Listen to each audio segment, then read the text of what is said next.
پانچ لائن کے معزز دوستو، السلام علیکم۔ سعودی اتحاد کے جنگی طیاروں کی یمن پر شدید بمباری، حوثی باغیوں کے ٹھکانے تباہ و برباد کر دیے گئے۔ یمنی حوثی باغیوں کی جوابی کارروائی، سعودی عرب پر ڈرون میزائل سے حملہ۔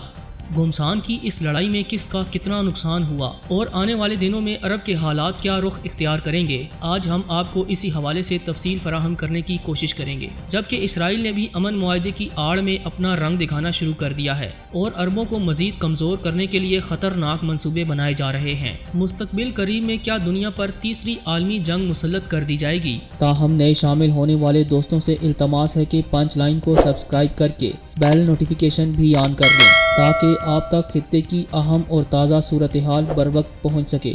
تو آئیے چلتے ہیں موضوع کے اصل حصے کی جانب۔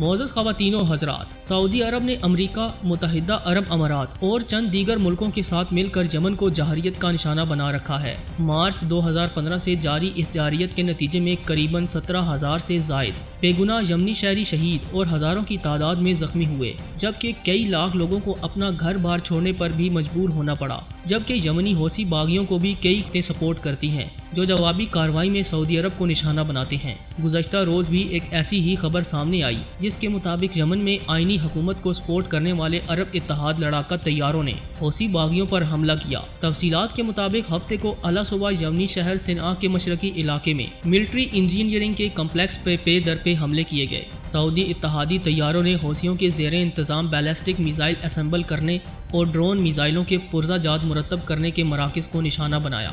اس حملے میں متعدد حوثی باغی مارے گئے اور کئی زخمی بھی ہوئے۔ دوسری جانب 2 روز قبل یمنی فوج نے اعلان کیا کہ اس نے یمن کے الجوف صوبے کے صدر مقام الحزم شہر میں حوثیوں کے commander and wireless communication centre per control حاصل کر لیا ہے۔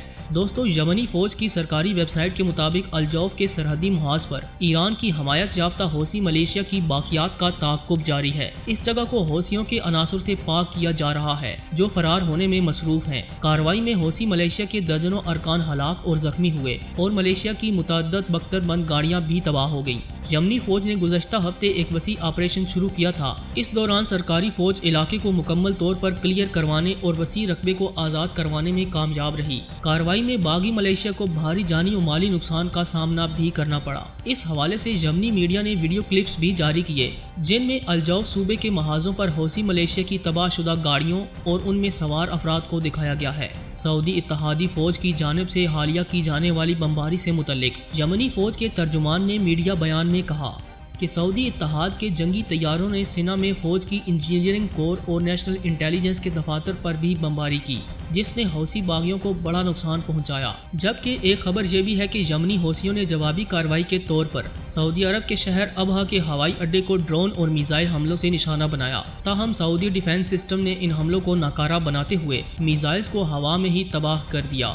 عرب ممالک کی آپس کی لڑائی نے مسلم امہ کو خاطر خواہ نقصان پہنچایا ہے۔ سعودی اور یمن کی خانہ جنگی سے امریکہ اور دیگر طاغوتی طاقتوں نے ہمیشہ فائدہ اٹھایا۔ سعودی عرب نے صرف یمنی حوثی باغیوں کے حملوں سے بچنے کے لیے اپنی کئی ایئر بیسز امریکہ کے حوالے کر رکھی ہیں، جہاں امریکہ نے جدید ترین ایئر ڈیفنس سسٹم تعینات کر رکھے ہیں۔ یہی وجہ ہے کہ محمد بن سلیمان ٹرمپ کی ہر بات ماننے پر مجبور ہیں۔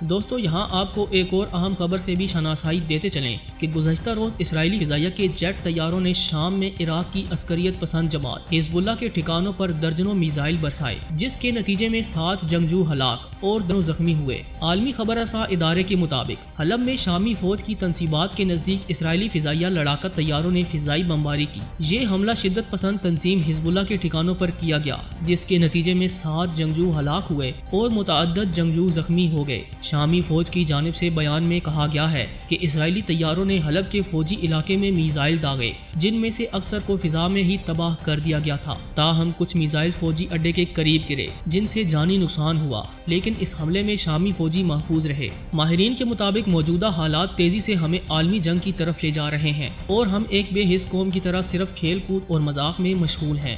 گزشتہ کئی سالوں سے شام، عراق، لبنان، فلسطین اور کشمیر عالمی طاقتوں کے تختۂ مشق بنے ہوئے ہیں۔ روز قتل عام ہوتا ہے اور دنیا کا کوئی ملک ایسا نہیں کہ اس کی مذمت کرے یا ان کے ساتھ اظہار یکجہتی کرے۔ مکار دشمنوں نے شام میں سنی اور شیعہ آبادی کو آپس میں لڑوا کر اپنے مفادات کی جنگ جاری رکھی ہوئی ہے۔ ایک طرف روس ہے جو بشار الاسد کا حامی بن کر باغیوں کے نام پر شام کی معصوم عوام پر قہر ڈھا رہا ہے، تو دوسری جانب امریکہ اور اس کے اتحادی ہیں جو کہ عوام کی مدد کے نام پر خوفناک تباہی پھیلا رہے ہیں۔ دہشت گردی کے نام پر شام کو مقتل بنانے والی دنیا کی ان طاغوتی طاقتوں کا بال بھی بیکا نہیں ہو رہا، اور اگر کوئی اس سے متاثر ہے تو وہ صرف اور صرف مسلمان ہیں، جبکہ عربوں نے تو اسرائیل کو بھی تسلیم کر لیا ہے۔ یعنی آنے والے دنوں میں اسرائیل بھی کھل کر شام، عراق اور دیگر متنازع علاقوں پر نہ صرف قبضے کرے گا بلکہ گولیوں اور بمباری سے مسلمانوں کو چھلنی کرنے کی جرت بھی کرے گا۔ ناظرین گرامی، متحدہ عرب امارات کا اسرائیل کو تسلیم کرنا کوئی نئی بات نہیں۔